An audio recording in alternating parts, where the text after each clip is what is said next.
passé à Créteil, je dirais derrière les murs du huis clos, je pense que la cour se sentait protégée. C'est un véritable honte. Nina, une des victimes, l'a dit. On a vu dès le début que quelque chose clochait, les accusés riaient entre eux, etc., etc. Elle s'est fait traiter de grosse vache parce qu'elle a pris 70 kilos depuis qu'elle a été violée et on peut comprendre que ça crée des traumatismes très importants. C'est un scandale total que la présidente du tribunal ne soit pas intervenue pour mettre un peu d'ordre dans tout ça. Et par rapport aux premières réactions maintenant de la semaine dernière, il y a cette lettre ouverte, c'est ça, au président de la République. Il y a quoi ? Il y a la crainte que le procès en appel redébouche sur le même genre de scandale ? C'est quoi pour vous justement la mobilisation ? Je ne pense pas, compte tenu de la mobilisation, que le procès en appel débouche sur le même genre de scandale. Mais maintenant, la demande forte, c'est qu'il y ait une véritable volonté politique d'éradiquer les violences faites aux femmes. Ça fait depuis le début des années 70 que les féministes contemporaines luttent contre les violences faites aux femmes. Et on en est encore à des situations comme ça. Alors, il y a diverses choses qu'on peut avancer. Premièrement, la législation n'est toujours pas complète. Toujours pas complète. Il faut que la législation soit complétée.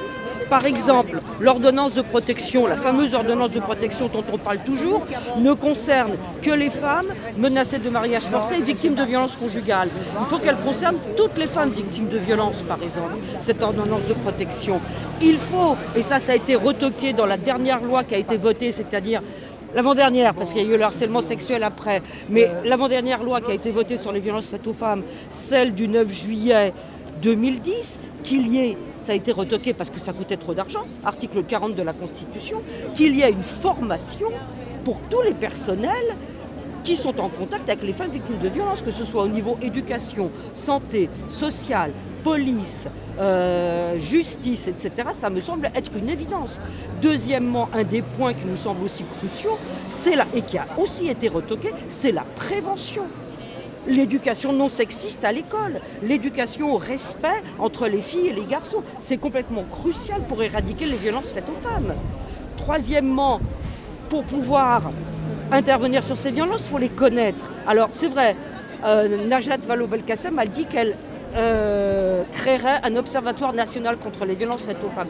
C'est crucial. Il faut qu'il y ait des études, il faut qu'il y ait une vraie connaissance de ces violences. C'est quelque chose de très important. Mais là, on a l'impression vraiment, moi j'ai l'impression de rétropédaler.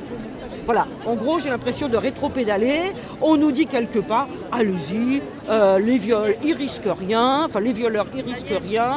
Allez-y, vous pouvez faire ce que vous voulez. C'est un véritable scandale.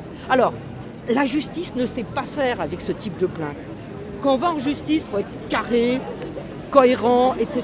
C'est exactement pas le discours qu'ont les femmes victimes de violences et victimes de viols en particulier.